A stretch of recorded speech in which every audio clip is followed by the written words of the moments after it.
Yo, it's your boy Mr. B bringing you some maths. Today we're going to do practice paper set 6, paper 1H. Let's go. Question 1, construction questions. We're wanting to get a bisector of ABC. Step 1, get your compass, put it on B, draw a arc, then go on the two places the arc meets the thing, draw two other arcs towards the middle. If you didn't move your compass, if it's the same size, those arcs should be where, if you draw a line, you get the bisector. Question done. Question 2 is a formula solving question. So we start with the smallest amount, which is Peter. We're going to call him X. Tarish is going to be 3 times Peter, so 3x. Ben is 2 times Tarish, so 6x. All of them together is 54. So x plus 3x plus 6x is going to be equal to 54. 10x is going to be 54. Divide both sides by 10, you get an x is 5.4, 5 pounds 40. Now to find out how much Ben gets 6 times x, so 6 times 540, which is 3240. Question 3, so we're drawing an equation of line. I'm not going to do the table, I'm going to do gradient intercept method. So first of all, we need to make this into y equals mx plus c, so we take away x from both sides and we get that y is minus x plus 4. Which means that the line has a gradient of minus 1, the coefficient of x, and a y-intercept of 4. So the gradient minus 1, if I'm doing an intercept gradient method, means that for every time I go 1 to the right, I'm going to go 1 down. So I'm going to start at 4, 1 right, 1 down, 1 right, 1 down, 1 right, 1 down, 1 right, 1 down. Get a couple of points, draw a line, boom. Question 4. Forming and solving again. So this shape is a square, so that means that all the sides are the same, which means that 3x minus 2 has to be equal to x plus 1, because the sides are equal. Do a bit of solving here. Take away x from both sides, you get that 2x minus 2 is equal to 1. Add 3 to both sides, you get that 2x is equal to 3. Divide both sides by 2, you get that x is 1.5. The side is not x though, so let's find the value of one of the sides. I'm going to choose the easiest one, so QR, so the side is going to be 1.5 plus 1, because the sides are x plus 1, which is 2.5. So the perimeter of the square has 4 sides which are equal, so it's going to be 4 times 2.5, which is 10 centimeters. Question 5, so we have a compound shape here. In order to work with compound shapes, we need to split them into two quote-unquote regular shapes. They're not regular, but I mean like normal shapes. I'm going to put a line here, that's the easiest place. Before I'm starting to work though, I don't have the bottom side, so I need to find that. I know that the big one is 15, and I know that this part is x, which means that the bottom side has 15 minus x, has to be. Okay, now I have everything I have. First I'm going to find the area of the top rectangle. That's going to be 15 times 8, which is 120. Then I know that the whole thing is 138, so the area of the small rectangle is going to be the whole thing, 138, minus the top one, which is 120. So that area of the small triangle is going to be 18, which means that 3 times 15 minus x has to be equal to 18. So you times the sides of the rectangle, and that needs to give you the area. Bit of solving here, divide both sides by 3 before I expand. I get that 15 minus x is equal to 6. Take away 15 from both sides, I get that minus x is equal to minus 9. Multiply both sides by minus 1, I get that x is equal to 9 centimeters. Next, we have just a problem solving question. I don't even know which topic to put this in, but we just need to think about this to get the question right. So 125 milliliters per second means that every second is losing 125 milliliters. So 250 milliliters will take 2 seconds. 1000 milliliters is going to take 4 times that, so 8 seconds. And 1000 milliliters is 1 liter, which the question reminds us of. So 40 liters is going to be 4 times 8 seconds, because each liter takes 8 seconds, which is 320 seconds. Easy fractions question. First of all, the common denominator here is going to be the lowest common multiple, which is 20. So 2 over 5 becomes something out of 20, so you times the denominator by 4, times the numerator by 4, you get 8 over 20. 1/4 becomes something over 20, in this case you times it by 5, so you times the top by 5, which is 5 over 20. So my question, 2 over 5 plus 1 over 4 becomes 8 over 20 plus 5 over 20. Now that you have the same denominators, you can just add the numerator. The denominator stays the same. 8 plus 5 is 13. Final answer. Then we have a multiplication with a mixed number. We can't really do multiplication with mixed numbers, so first we need to convert it to an improper fraction. The denominator stays the same. Then I do the number outside times the denominator plus the numerator. 3 times 8 is 24, plus 1 is 25 over 8. Remember, the denominator stays the same. So my question now is 25 over 8 times 2 over 5. Before I do the multiplication though, I'm going to cancel whatever I can. I can cancel the 25 and the 5, so that becomes 5 over 8 times 2 over 1. I actually missed, you could have simplified the 8 and the 2, but in this case is already a nicer one. So 5 over 8 times 2 over 1, you should have simplified before, not like me, but this is 10 over 8, which you can then simplify by dividing top and bottom by 2, and you get 5 over 4. Next, a ratio question. So first, what fraction of the money does Max receive? First of all, we need to find the total, so we're dividing the money into 2 plus 3 plus 5, so 10 parts. Max gets 3 of those parts, so his fraction of the money will be 3 out of 10. It's just whatever ratio is assigned to him over the total. Then work out how much money Lillian receives and Nazia gets 60.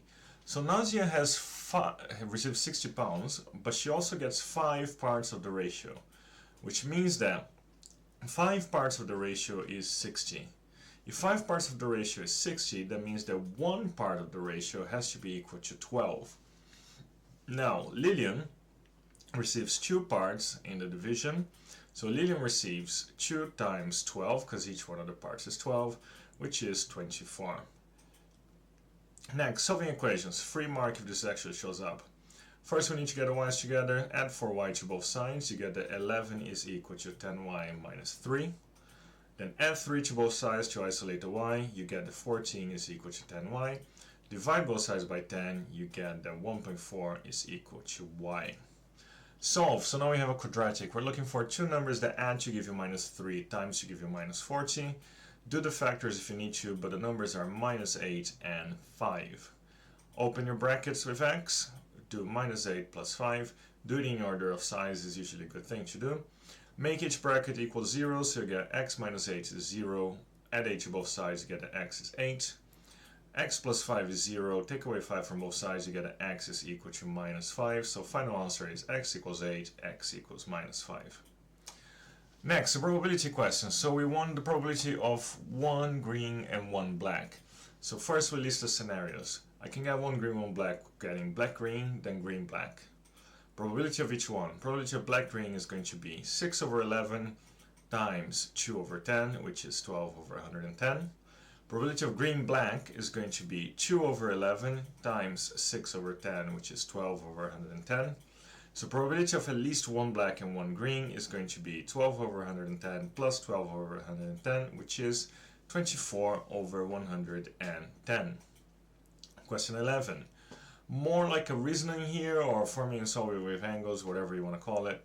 So first things first, the angles in a triangle add up to 180. So that means that the other 2 angles of the triangle, other than the obtuse, which is x, are equal, right? So the total of the other 2 angles is going to be 180, which is the total of the triangle, minus x, which is the size of the obtuse angle. Now the other 2 angles are the same, so if they're the same and they add up to 180 minus x, each one of them is going to be 180 minus x divided by 2. Next, indices. So fractional indices, the denominator becomes a root. So 9 to the power of a half is the same thing as square root of 9, which is 3. Next one. First we're going to deal with the negative indices, so you flip the fraction. 8 to the power of minus 1 over 3 becomes 1 over 8 to the power of 1 over 3. Then fractional indices, denominator becomes a root. 1 over 8 to the power of 1 over 3 becomes 1 over cube root of 8, which is 1 over 2.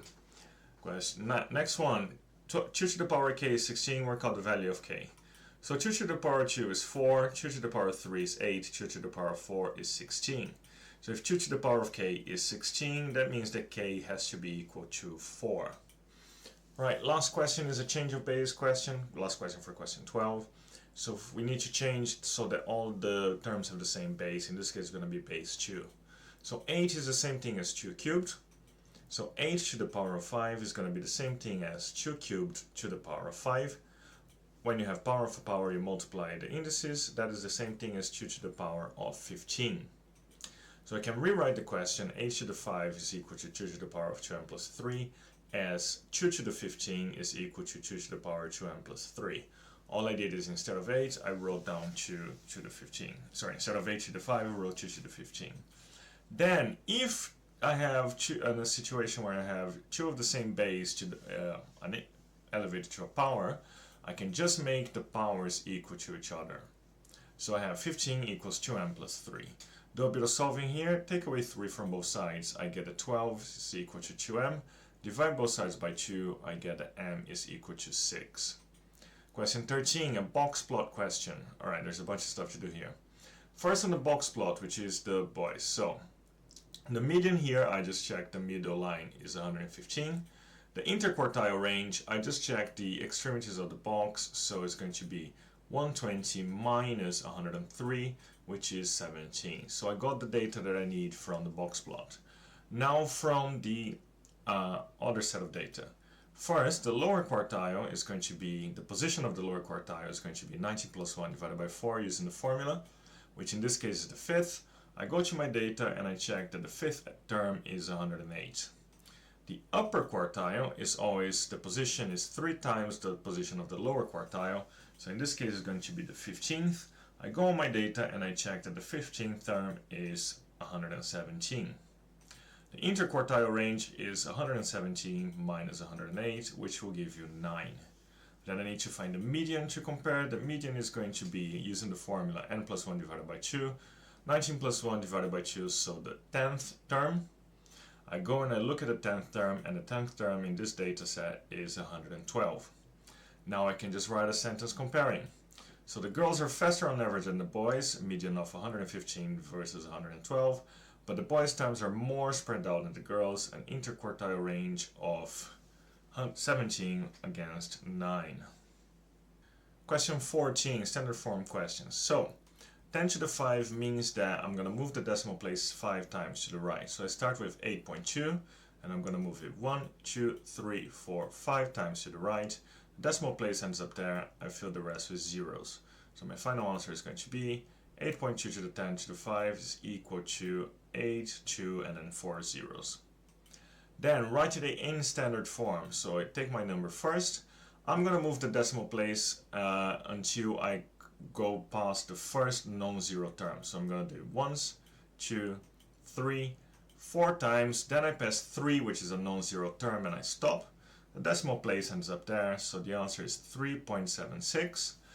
I moved it 4 times, so I know it's going to be 10 to the power of 4. The original number was smaller than 1, so it's going to be 10 to the power of minus 4.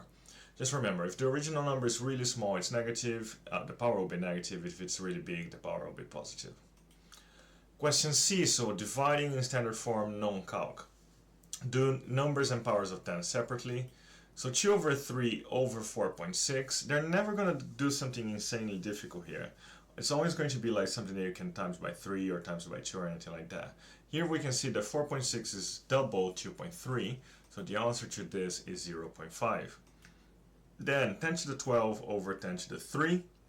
I'm dividing indices, I take away the powers, so this is going to be 10 to the 9. So the answer to the division is 0.5 times 10 to the 9. However, that is not in standard form, so we need to put it in standard form. 0.5 as a term between 1 and 10 is going to be 5. I made it 10 times bigger from 0.5 to 5, so I need to make 10 to the 9 10 times smaller.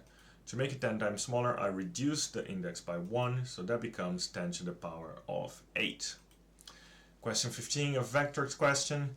So I need to find CD in terms of B and C. So first thing I need to find out is, well, let's write down that OC is 1 over 3 of OA, that's given by the question.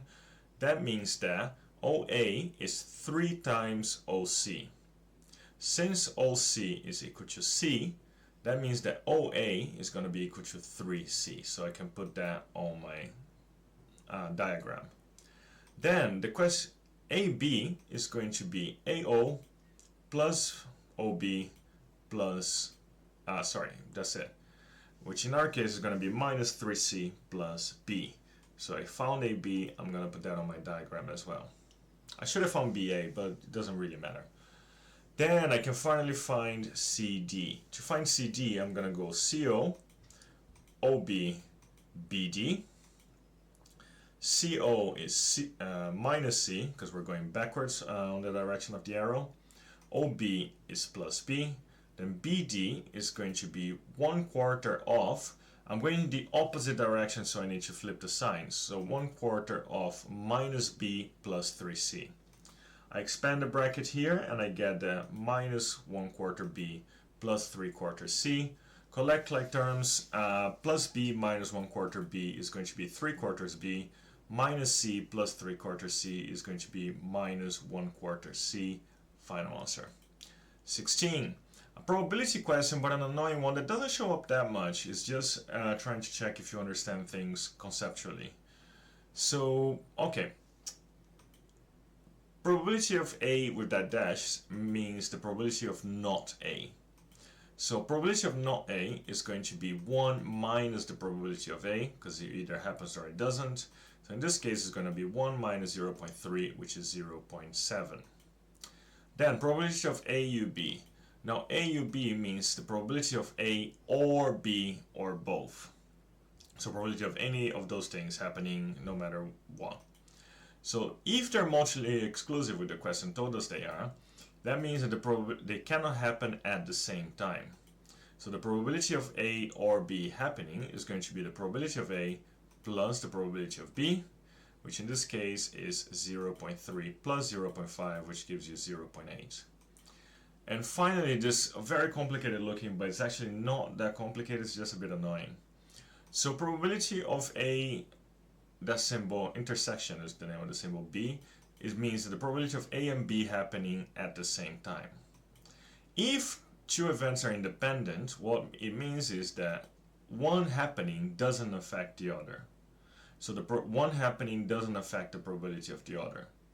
So if they don't affect the probability of each other, that means that the probability of them happening at the same time is going to be the same thing as the probability of one happening times the probability of the other one happening. Cool? So in our case, the question gave us that PC intersection D is 0.06. If they are independent, that means that it has to be the same as probability of C times probability of D. Probability of C is 0.4. Probability of D is 0.2. If you times them together, that gives you 0.08. That means that they are not independent because that thing didn't work out. I think that is in the formula sheet, so you don't have to stress out too much about memorizing this. 17, algebraic fractions, classic one. Factorize everything and then see what you can cancel out. So first one, 2x squared plus 9x minus 5. You need add to 9 times 2 minus 10. Do the factors if you're stuck, but that is going to be 10 and minus 1. Open the brackets with 2x. You put plus 10 and minus 1. Divide each one by the highest common factor, so divide by 2, divide by 1. And that gives you x plus 5, 2x minus 1. The other one, 6x squared minus 5x plus 1. Add 2 minus 5 times to 6, that will be minus 2 and minus 3. Open the brackets with 6x, put minus 3 and minus 2. Divide each one by the highest common factor, so the first one will be 3, the second one will be 2. And that gives you 2x minus 1, 3x minus 1. Now we rewrite our question. 2x squared plus 9x minus 5 blah blah blah becomes x plus 5 2x minus 1 over 2x minus 1 3x minus 1. We cancel out whichever bracket shows up on both, so my final answer is x plus 5 over 3x minus 1. Question 18, a circle theorems question with some angles in parallel lines as well. So we need to find the size of CDB, give reasons for my answer, sorry. So first of all, ACB is going to be 90 degrees because it's an angle in a semicircle. That's the easiest one to find, then that's a free mark. Then the hard one to find here is you had to realize that AC and DB are parallel. They're showing with the little indicating with the arrows. So if they're parallel, that means the CBD is going to be 180 minus 90, which is 90 degrees. And the reason that they add to 180 is because they are co-interior angles. So look, if you think of this as parallel lines, you can see that both of them are in the same side and inside, so they are co-interior. Now I'm looking for those two angles in yellow in the diagram. So BCD and CDB, which is the one that we're trying to find, is going to be 180 degrees minus CBD, because angles in a triangle add to 180. Now we know the value of CBD, we found it before. So BCD plus CDB is going to be 180 minus 90, which is 90 degrees. So since BCD and CDB are equal, because the triangle is isosceles, that means the CDB is going to be 90 divided by 2, which is 45 degrees. Question 19, just types of graphs. This one you just have to memorize. First equation, a quadratic. The one that looks like a quadratic between my graphs is D, because it's a smiley face. Second one is an exponential. The one that looks like an exponential is C. Third one is a cubic. The only one that looks like a cubic here is B. And finally we have a reciprocal, so the only one that does that is A. This you just need to memorize. If you haven't yet, it's good for you to start revising. Question 20, a expanding surd. So let me get my table here. So I have 1 plus root 2, 3 minus root 2. 1 times 3 is 3. Root 2 times 3 is 3 root 2. 1 times minus root 2 is minus root 2. Plus root 2 times minus root 2. So root 2 times root 2 is 2. The root disappears. Plus and a minus makes a minus. Collect like terms. 3 minus 2 is 1. 3 root 2 minus root 2, you just add the coefficients, is going to be plus 2 root 2. Final answer. Question 21. Omar thinks a plus 1 squared is a squared plus 1 for all values of a. Show that Omar is wrong. Most annoying mistake that people make by far. So let's just expand the bracket. A plus 1 squared is going to be a plus 1 times a plus 1. We expand the bracket and you get a squared plus 1a plus 1a plus 1. Yes, I know you don't need the 1, but I might as well. A plus 1 squared is then a squared plus 2a plus 1. So Omar is wrong and make me the border sad. Here, two right angle triangles, all measurements are in centimeters, show that 2a plus 2b plus 1 is equal to 2c. Looks really complicated, but it isn't. So the fact that it's a right angle triangle is a massive hint that we're going to be using Pythagoras here. So Pythagoras on the first triangle gives me that c squared plus is equal to a squared plus b squared. Pythagoras on the second triangle gives me that c plus 1 squared is equal to a plus 1 squared plus b plus 1 squared. I'm going to expand the brackets here. So the first bracket, c plus 1 squared, gives me c squared plus 2c plus 1. The second bracket gives me a squared plus 2a plus 1. And the third bracket gives me b squared plus 2b plus 1. Now from here is the thing that you needed to think a little bit and realize that I have a situation where I have on the top there c squared equals something. So I can actually substitute this c squared in the beginning of my line by a squared plus b squared. Hopefully you can see that. The rest of the expression is the same. 2c plus 1 equals a squared, blah, blah, blah, blah, blah.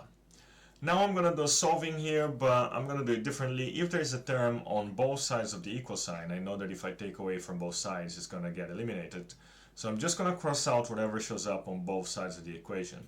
So I have a squared on both sides. So if I take away a squared from both sides, they're going to disappear. I have b squared from both sides, same idea. And I have a plus 1 on both sides. If I take away 1 from both sides, they disappear.